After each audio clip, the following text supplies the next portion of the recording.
Before watching the video, I ask you to support me by giving me a like and subscribing to the channel. Thank you. Our adventure began with a significant renovation of the house where my wife and I lived with her parents. We slept all together on the floor in one room, with me and my father-in-law on the edges and our girls in the middle. Meanwhile, the other two rooms were being worked on. Workers were replacing doors, windows, floors, and anything else that needed repair. Conditions were far from ideal, with dust, dirt, and construction debris strewn everywhere. Despite my mother-in-law's efforts to maintain order, the chaos of the renovations continued unabated. Everyone was eagerly waiting for the renovations to be completed so they could get back to normal. After more than 2 months of waiting, the end finally came. The only thing left to do in my mother-in-law's room, whose name was Maya, was to paste wallpaper. While my wife and her father were at work, my mother-in-law and I spent all day helping the workers in the largest room where the workload was overwhelming.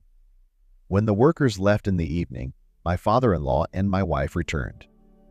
When they had dinner, my mother-in-law offered to wallpaper her room, but my husband refused, citing work obligations for the next day. As a result, there was a controversy between them. My wife also said she had to get up early. In general, it was uncomfortable for me to refuse, although I had worked hard in our room all day helping the workers. My mother-in-law prepared glue, and we closed all the windows and doors so that the wallpaper would not peel off later. I was wearing old jeans and a t-shirt, and my mother-in-law was wearing a tight-fitting t-shirt and athletic pants.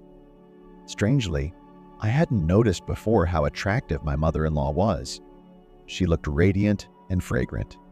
Today, however, I paid attention to her, and she exuded elegance and femininity. The room was a little hot due to the fact that everything was covered and we had to jump and bend over. If you've ever glued wallpaper, you probably understand the feeling.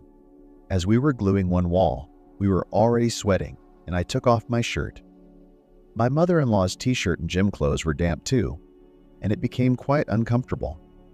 I couldn't take my eyes off her, and a plan began to form in my head. We continued wallpapering, but I was no longer paying attention to how we were wallpapering because my mind was on other things, more important things. My mother-in-law mentioned that her lower back was hurting, so we decided to switch positions. Now she was standing on the table, and I was on the floor, applying the wallpaper and passing it up to her. She would glue the top and smooth it out, while I did the rest of the work downstairs. As I handed her the next sheet, we involuntarily touched each other constantly. It happened involuntarily, and my mother-in-law didn't pay much attention to it. However, I couldn't help but notice it and felt trapped. In addition, because of the ongoing renovations, my wife and I had not had intimacy for a long time. I knew what I was doing was wrong, but I was drawn to my mother-in-law. At one point, when she bent down to lift the wallpaper, I couldn't resist and kissed her. My mother-in-law almost collapsed at the table, but I gently supported her and told her to sit down. The whole process of intimacy went at a breakneck pace, and neither construction debris, wallpaper, nor glue cans got in our way. After this delightful session of wallpapering, we went to bed, tired but satisfied. Before doing so, we agreed to behave as usual and keep our experiment a secret. It turned out to be a wonderful experience, and all thanks to renovation, which I despised at first, but eventually found joy in collaborating with my mother-in-law. Perhaps the renovation isn't as scary as I thought it would be. We now look forward to each day when my wife and father-in-law leave for work, which allows us to work with redoubled enthusiasm.